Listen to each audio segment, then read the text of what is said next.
इमरान खान, आप television anchor हैं, वज़ीर आज़म के हमनामी हैं, वज़ीर आज़म भी इमरान खान है, आप भी इमरान खान है। आप प्राइम मिनिस्टर को क्या एडवाइस करेंगे इस सूरत हाल में? क्या उनको अर्ली इलेक्शन का सोचना चाहिए, जो सारा नक्शा आपके सामने खिंच गया है? सर, वो खुद बड़े समझदार और सियाणे हैं, उनको एडवाइस नहीं किया जा सकता। यानी पाकिस्तान में लोगों ने अपने आप को पहले ये धोखा दिया कह कहकर कि इमरान खान को पॉलिटिक्स नहीं आती। जो लोग आज भी ये समझते हैं ना कि उसको सियासत नहीं आती, वो इसको जरा थोड़ा सा डिफ्रेंशिएट करना है। ऐसा नहीं है कि उसको सियासत नहीं आती, हाँ ऐसा है कि वो इस सिस्टम की सियासत का हिस्सा नहीं था। एलियन है, बाहर से आया था, उसकी सियासत का तरीकाकार अलग हो सकता है, लेकिन उसको सियासत नहीं आती। उसको ये नहीं पता कि ये क्या करेंगे और किस तरीके से करेंगे और मुझे टैकल कैसे करना है, ये मैं नहीं मानता। यानी जितनी पुरानी ये पॉलिटिकल पार्टीज थी, जितना घाट घाट का इन्होंने पानी पिया था, जितना इनका तजुर्बा था, जितने कमाल तरीके से ये पाकिस्तान के ऊपर हुक्मरानी करते रहे गुज़िश्ता 3 दहाइयों से, ऐसा मुमकिन नहीं था, बल्कि 4 दहाइयां समझ लें आप, ऐसा मुमकिन नहीं था कि एक नया बंदा आता, पहली दफा इक्तदार मिलता और उनको टैकल कर लेता। तो ये बात तो गलत है कि इमरान खान को पॉलिटिक्स नहीं आती। पॉलिटिक्स उसको आती है, किस वक्त क्या करना है ये भी उसको पता है। वो इनके सिस्टम का हिस्सा नहीं है, उसका पॉलिटिक्स करने का स्टाइल मुख्तलिफ है, क्योंकि वो नई तरह की ऑडियंस को भी साथ साथ इफेक्ट कर रहा है। इमरान खान साहब ने देखें कुछ चीजों को एड्रेस किया है। एक, उन्होंने ओवरसीज पाकिस्तानियों के वोट के लिए कोशिश की है, अगर उनको ये सहूलत मिलती है तो ये एक उनके लिए फायदा हो सकता है। दूसरा, उन्होंने पाकिस्तान में अभी फिर वो किसान कन्वेंशन करने जा रहे हैं। किसानों को पंजाब में पहली दफा ऐसे लगा कि पीएमएलएन के मुकाबले में पीपल्स पार्टी के बाद अब कोई पार्टी आई है जो मुकाबला कर रही है और वो किसानों का साथ दे सकती है। यानी मार पड़ी है यहां महंगाई में, गवर्नेंस में, बहुत सारे इश्यूज में, लेकिन आप गौर करें 3 साल में किसान को मार नहीं पड़ी। किसान की फसल बिक रही है, जिसको मर्जी मिलना है, छोटी मोटी खेती बाड़ी मेरी भी है, तो हमारी फसल डूब नहीं रही। हमें उस तरह मार नहीं पड़ी जिस तरह मार हमें लगातार पड़ती रहती थी। यानी 2 फसलें बिकी, 2 नहीं बिकी, 1 बिकी, 2 नहीं बिकी, कहीं मार पड़ गई, कहीं पे थोड़ा सा ऊपर आ गए, ये चलता रहता था किसान के साथ। लेकिन इस मर्तबा किसान को लगातार ये फायदा हो रहा है कि वो डूब नहीं रहा। तो पंजाब में किसान की पार्टी थी पीपल्स पार्टी। पीपल्स पार्टी ने पीएमएलएन का मुकाबला करना बंद कर दिया। यहां बरादरियां आ गई, बरादरियां बहुत तगड़ी होती चली गई वक्त के साथ साथ, और उसका फायदा ताजरों की पार्टी को हुआ, मिडलमैन की पार्टी को हुआ।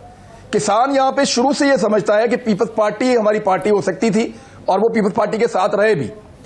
लेकिन जो ताजर और मिडलमैन की पार्टी है, किसान के दिमाग के अंदर यह कॉन्सेप्ट क्लियर है कि वो पीएमएलएन है। अब क्योंकि पीएमएलएन का मुकाबला करने के लिए कोई पार्टी नहीं थी, अच्छा, या कोई किसान का हाथ पकड़ने वाला नहीं था, तो इमरान खान साहब ने ये एक नया काम करके देखा। और दूसरी एक और चीज उन्होंने की है, एक किसान को, एक ओवरसीज को, ये 2 बंदों को उन्होंने टैकल किया, और ये बहुत बड़ा एक वोट बैंक है। और तीसरा, उन्होंने एक और काम किया, पंजाब के अंदर ना बढ़त का भी वोट मिलता है। पंजाब के अंदर फ्रंट फुट पे रहने का भी वोट मिलता है, जरा थोड़ा बदमाशी का वोट भी मिलता है। तो उन्होंने ये जो एक एनओसी था पीएमएलएन के पास कि जिसको मर्जी गाली दो, आगे से जवाब नहीं आएगा। एक दौर में गाली का जवाब आता था पीएमएलएन को पीपल्स पार्टी की तरफ से, फिर वो जवाब आना बंद होता गया आहिस्ता आहिस्ता, और पीपल्स पार्टी ने पंजाब में पीएमएलएन का मुकाबला करना छोड़ दिया। ये बात इमरान खान को समझ आ गई कि इनको जो है वो जवाब भी देना, इनको जो है वो टैकल भी करना है। एक ब्रेक ले लूं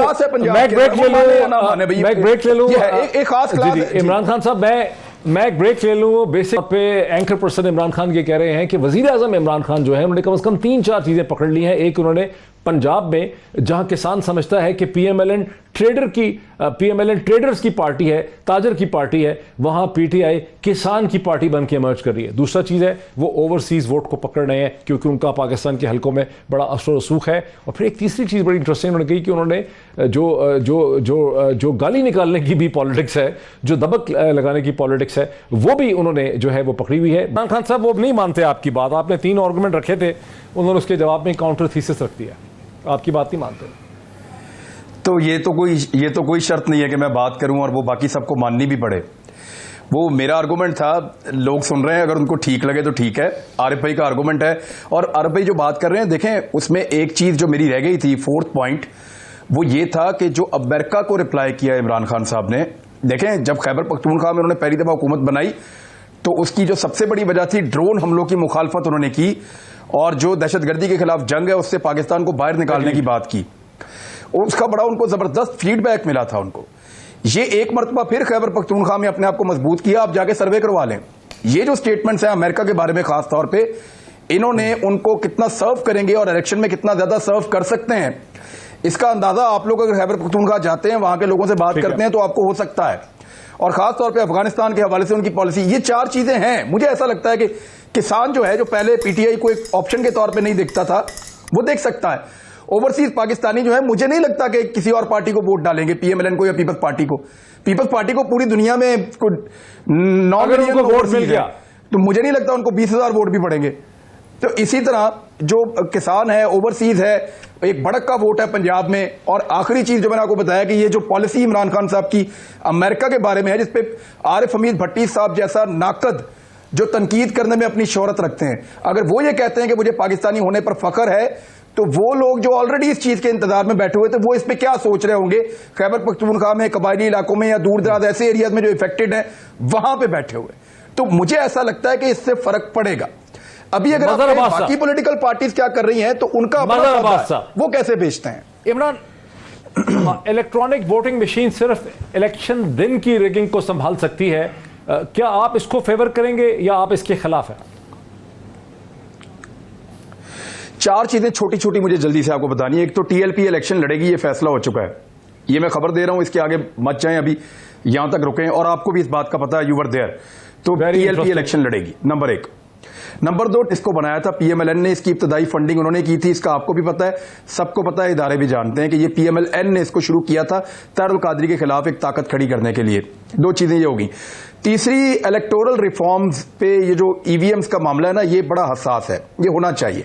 हम ये कहते हैं कि लोगों को पार्टियों के अंदर शामिल करवाया जाता है और एस्टेब्लिशमेंट के लोग जो है मुदाखलत करते हैं, और उसकी वजह से ये मुदाखलत तब तक आप कर सकते हैं जब तक कि उम्मीदवार को इस बात का यकीन हो कि आप इलेक्शन पब्लिक पॉपुलैरिटी पे नहीं जीत रहे, अपनी पॉपुलैरिटी पब्लिक में की वजह से नहीं जीत रहे, आप इलेक्शन जीत रहे हैं, कुछ ताकतें आपको फायदा दे रही हैं इलेक्शन जिताने के लिए। जिस वक्त तमाम उम्मीदवारों को यह पता चल जाएगा कि वो अपनी पॉपुलैरिटी पे जीतेंगे और उनका वोट उन्हीं को पड़ेगा और ऐसा सिस्टम आ जाएगा, तो फिर बैरूनी मुदाखलत भी कम होती चली जाएगी, एकदम खत्म नहीं होगी। एक और चीज यहां पे कही गई कि जो किसान की जो लैंड रिफॉर्म्स है, इमरान खान साहब देखें उनके पास अक्सरियत नहीं है, वो कर नहीं पाएंगे, लेकिन इसके बावजूद उनके पास ऐसे कवानीन मौजूद हैं जिनमें किसानों का तहफ्फुज है। उन कवानीन पर कभी अमल नहीं हुआ। अगर वो उन कवानीन को बेहतर करते हैं और उनके अंदर किसानों को रिलीफ देते हैं मौजूदा कवानीन की रोशनी में जो वो दे रहे हैं, तो इससे उनको फायदा होगा। अभी वो ये वाला फायदा लेंगे, फिर किसानों को कहेंगे मैं तुम्हारे लिए रिफॉर्म्स लेकर आता हूं, मुझे वोट डालो, तो किसान वोट डाल सकते हैं। इसको एक चांस के तौर पे आप रखें।